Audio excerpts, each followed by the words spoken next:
말씀은 고난에 대한 말씀입니다. 우리 모두 고난을 가지고 살아가죠. 고난은 우리에게 주어진 운명과 같습니다. 17절은 이렇게 이야기하고 있습니다. 선을 행함으로 고난받는 것이 하나님의 뜻일진데 악을 행함으로 고난받는 것보다 나으니라. 재미있는 표현입니다. 선을 행하던 악을 행하던 고난이 있다고 얘기하는 것이죠. 우리가 하나님의 뜻을 따라서 선을 행하며 열심히 살아가도 고난이 있고, 그 뜻을 거역하고 다른 길로 간다 하더라도 고난이 있다는 것입니다. 우리는 이 고난의 운명을 벗어날 수 없는 것이죠. 모든 인간이라면 그 인생은 100% 힘듭니다. 김광석의 일어나라는 노래를 아십니까? 이 노래에서 고난을 받는 인간의 삶을 이렇게 표현하고 있습니다. 제가 가사를 읽어볼게요. 검은 밤의 가운데 서 있어 한치 앞도 보이질 않아. 어디로 가야 하나 어디에 있을까 둘러봐도 소용없었지. 인생이란 강물이를 뜻없이 부초처럼 떠다니다가 어느 고요한 호숫가에 닿으면 물과 함께 썩어가겠지. 이게 김광석의 일어나의 첫 번째 가사입니다. 우리는 고통 속에 살아갑니다. 우리는 수없이 많은 고난이 우리를 기다리고 있고 우리를 언제든지 찾아올 준비를 하고 있습니다. 하지만 이 고난만 있는 것이 아니지요. 한치 앞도 보이지 않는 검은 밤의 가운데 서 있는 것입니다. 아무것도 모르는 막막한 미래 앞에서 우리는 무언가를 선택해야 한다는 고난 또한 받는 것이죠. 끊임없이 내 인생의 종착지, 어느 고요한 호숫가에 닿기까지 계속해서 부딪히고 막연하게 가는 것입니다. 그러다가 인생이 종말에 이르는 것이죠. 우리 모두는 이 막막한, 이 막연한 고통 속에서 어디로 가야 하는지 모르는 그 인생의 배를 타고 있는 것입니다. 세상은 이런 고난의 운명에 대해서 절규하고 있습니다. 김광석의 노래는 이러한 절망을 표현한 이후에 이렇게 외칩니다. 일어나 일어나 다시 한번 해보는 거야. 일어나 일어나 봄의 새싹들처럼. 김광석은 이 운명 앞에서 열심히 외치고 있는 것이죠. 자기의 의지와 자기의 열심과 스스로의 극복을 통하여서 다시 한번 이 절망에서도 일어나 보자, 이 운명에 한번 맞서 보자라고 하는 것입니다. 일어나 일어나 외치는 것이 멋있기도 하고 용기 있어 보이기도 합니다. 힘을 얻는 것처럼 보이기도 합니다. 하지만 이 일어나라는 외침은 왠지 공허해 보입니다. 왜 그렇습니까? 일어나도 다시 넘어질 것이고 막연한 운명은 변하지 않을 것이기 때문입니다. 우리는 여기 이 가사에서 은혜를 받고 위로를 받을 수 없습니다. 순간적인 위로일 뿐입니다. 어쩌면 순간적인 속임일 뿐입니다. 그 종말이 무엇인지 김광석이라는 한 개인의 인생의 종말을 통해서도 우리는 살펴볼 수 있을 것입니다. 이것이 성경에 대한, 이 고난에 대한 세상의 반응입니다. 고난이 왜 있는지도 모르고, 고난이 어디로 향해 흘러가는지도 모르고, 고난을 왜 극복해야 하는지도 모르며, 왜 일어나야 하는지도 모르지만 그래도 이렇게 살 수 없으니 한 번 더 일어나 보자 라고 말하는 것이죠.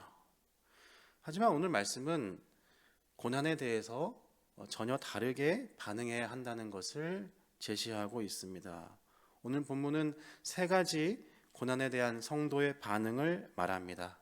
첫 번째로 두려워하지 말고 근심하지 말라는 것입니다. 14절 말씀을 제가 읽어보겠습니다. 그러나 의를 위하여 고난을 받으면 복 있는 자니 그들이 두려워하는 것을 두려워하지 말며 근심하지 말고. 의를 위하여 고난받는 것이 복되다, 복이 있다라고 말합니다. 고난이 많이 내게 다가올수록 그때가 예수님과 더욱 가까이 함께할 수 있는 기회라고 말하는 것이죠. 이 말씀을 읽다가 이런 생각을 하실 수 있습니다. 내가 지금 당하고 있는 고난은 내가 뭔가 선한 행동을 하고 하나님의 뜻을 따라 열심히 살다가 당하는 고난이 아니라 그냥 당하는 고난이고 오히려 내가 잘못해서 당하는 고난인 것 같은데요? 물어볼 수 있습니다. 아닙니다. 그러나 우리가 당하는 모든 고난은, 성도의 고난은 의인의 고난인 것이죠. 우리가 실패하고 범죄에서 당하는 고난이라 하더라도 우리는 신분적으로 예수 그리스도의 이름 안에 있습니다. 그래서 우리는 의인의 고난을 당하고 있는 것이죠. 다윗의 고난을 생각해 보십시오. 엘리야의 고난을 생각해 보십시오. 이 편지를 쓰고 있는 베드로의 고난을 생각해 보십시오. 이분들 모두 의를 위해서 고난 당하기도 했으나 그보다 더 많이는 스스로의 범죄로 인해서 고난 당하기도 했습니다. 그 모든 고난을 통해서 그 고난의 현장에 예수님은 그들과 더욱 가까이 있었음을 우리는 알고 있습니다. 우리는 하나님의 언약 안에 있기 때문입니다. 하나님은 우리에게 어떨 때에는 징계를 주기 위해서 고난을 주십니다. 우리의 범죄를 깨닫게 하기 위해서 고난을 주실 때도 있습니다. 하지만 그럴수록 우리를 내버려 두는 것이 아니라 그 징계의 고난을 통해서 나와 더욱 가까이 계시며 나를 견고히 세우시는 것입니다. 그러므로 우리는 이 고난에 막연한 두려움을 가질 필요가 없습니다. 하나님 앞에 버림당할까 두려워하며 근심할 필요가 없습니다. 고난 속에 있기 때문에 더욱더 확실히 예수님을 붙들 수 있는 것입니다. 둘째로 마음을 거룩하게 하라고 말하고 있습니다. 15절 말씀을 제가 읽겠습니다. 너희 마음에 그리스도를 주로 삼아 거룩하게 하고 너희 속에 있는 소망에 대한 이유를 묻는 자에게는 대답할 것을 항상 준비하되 온유와 두려움으로 하고. 우리는 고난의 때에 날마다 우리의 죄악을 더욱 미워하고 온전히 그리스도를 따르기를 위해 힘써야 합니다. 몸부림을 치며 내가 할 수 있는 모든 방법을 다해 거룩한 마음을 지키기 위해 힘써야 하는 것입니다. 이를 위해서 소망이 무엇인지를 생각해 보아야 합니다. 우리 안에 있는 예수 그리스도께서 나의 소망이심을 기억해야 한다는 것입니다. 소망은 무엇입니까? 우리 삶의 목표와 비전을 이야기합니다. 삶의 목표와 비전을 잃어버리면 범죄할 수밖에 없습니다. 내 방향을 잃어버리면, 목적지를 잃어버리면 시간을 헛되게 사용할 수밖에 없으며 나의 옛사람의 정욕을 향해 나아갈 수밖에 없습니다.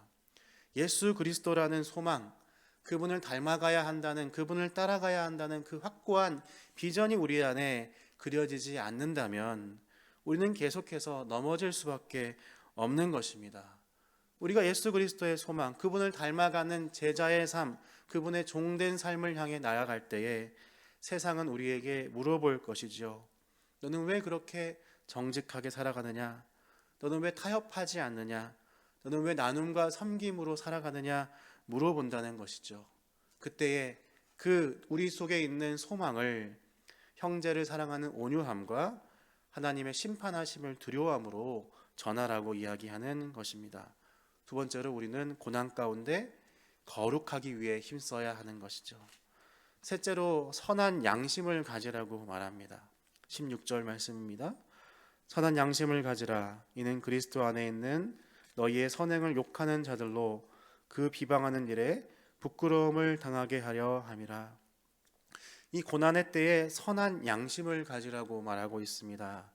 선한 양심이란 무엇입니까? 이것은 단순히 착한 양심을 이야기하는 것이 아닙니다. 올바른, 바른, 온전한 양심을 의미하는 것입니다. 우리의 양심, 우리 마음의 창이 어떤 상황에서 예수님과의 관계에 있음을, 항상 깨어 있음을 말하는 것입니다. 고난이 닥쳐오고 나의 생각과 나의 어떤 계획과 다른 일이 펼쳐진다 하더라도 그 모든 일에 마음이 흔들리지 아니하고 오직 예수님과의 관계 안에서 굳건한 기초 위에 서는 것을 의미하는 것입니다. 그것을 바라보는 것을 의미하는 것입니다. 하나님은 그 고난의 현장에 우리 안에 함께 계십니다. 모든 일들이 안 그럴 것 같은데 하나님께서 허락하신 올바른 방향으로 흘러가게 하십니다. 우리의 원통함과 서러움이 안 풀릴 것 같은 고난의 상황 가운데서도 나의 방법이 아니라 하나님의 방법과 때에 그 시간에 하나님께서 그 일들을 친히 이끌어 주셨음을 우리는 발견하게 되는 것입니다. 굳건하게 선한 양심을 가지고 그 양심의 창으로 나와 예수님의 관계를 바라보는 것입니다. 결국 이 세 가지 모두 무엇을 말하고 있는 것입니까? 두려워하고 근심하지 말라는 것과 거룩하기를 위하여 힘쓰라는 것과 선한 양심을 가지라는 이 세 가지 모두 고난의 때에 그리스도를 깊이 바라보라고 우리에게 요청하고 있는 것입니다. 이 일을 위하여 베드로는 그리스도 예수가 어떤 분이신지를 더욱 구체적으로 제시하고 있습니다. 18절 말씀을 읽겠습니다. 그리스도께서도 단번에 죄를 위하여 죽으사 의인으로서 불의한 자를 대신하셨으니 이는 우리를 하나님 앞으로 인도하려 하심이라. 육체로는 죽임을 당하시고 영으로는 살리심을 받았으니. 이 말씀은 우리가 의롭게 된 일에 대한 말씀입니다. 예수님은 단번에 한 번의 제사로 우리의 모든 죄값을 치르시고 죽으셨습니다. 그리고 부활하셨습니다. 그분의 행하심으로 말미암아 우리는 정죄를 받지 아니하며 확실한 구원을 얻은 것입니다. 예수님의 부활하심과 승리하심을 말하는 것이죠. 하지만 흥미롭게도 본문은 예수님의 죽으심과 부활을 바라보는 것만을 얘기하지 않습니다. 여기서 한 걸음 더 나아가서 예수님이 그 이후에 어떤 일을 행하셨는지를 더욱더 주목하여 바라보라고 얘기하고 있습니다. 19절부터 읽어보겠습니다. 그가 또한 영으로 가서 옥에 있는 영들에게 선포하시니라. 그들은 전에 노아의 날 방주를 준비할 동안 하나님이 오래 참고 기다리실 때에 복종하지 아니하던 자들이라. 방주에서 물로 말미암아 구원을 얻은 자가 몇 명뿐이니 겨우 8명이라. 물은 예수 그리스도께서 부활하심으로 말미암아 이제 너희를 구원하는 편이 곧 세례라. 이는 육체의 더러운 것을 제하여 버림이 아니요 하나님을 향한 선한 양심의 간군이라. 그는 하늘에 오르사 하나님 우편에 계시니 천사들과 권세들과 능력들이 그에게 복종하느니라. 아멘. 이 말씀은 그리스도께서 죽으시고 부활하신 이후에 그분의 영으로 옥에 있는, 음부에 있는 노아의 때에서부터 불순종한 자들을 향해서 예수님이 어떤 분이신지를 분명하게 드러내셨음을 말하고 있는 것입니다. 그분은 이 모든 피조세계에, 영적 피조세계에 그분께서 승리하신 왕이심을 명백하게 드러내셨다는 것을 말하고 있는 것입니다. 우리 눈으로 볼 수 없는 영적인 세계가 있습니다. 우리는 육체적인 이 피조세계를 바라볼 뿐입니다. 그러나 영적 피조세계 또한 존재하고 있습니다. 그 가운데 예수님의 승리하심이 훨씬 더 명백하고 분명하게 알려져 있다는 것입니다. 그리스도의 부활하심은 하나님 노아 시대의 홍수의 심판과 같은 것입니다.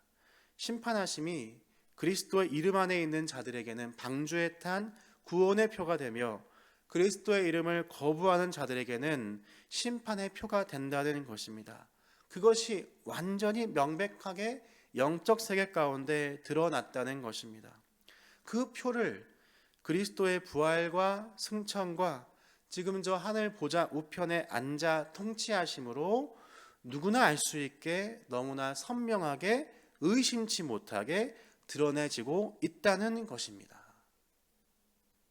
예수님이 지금 우리와 같은 이 육체를 가지고 부활하신 육체를 가지고 하늘 보좌 우편에 온 우주 세계의 왕으로 계심이 분명하게 드러나 있다는 것을 말하는 겁니다. 우리는 이 사실을 믿는 것이죠. 예수님의 승천과 통치하심을 믿는 것이죠. 이 사실은 우리에게 어떤 유익을 주는 것입니까?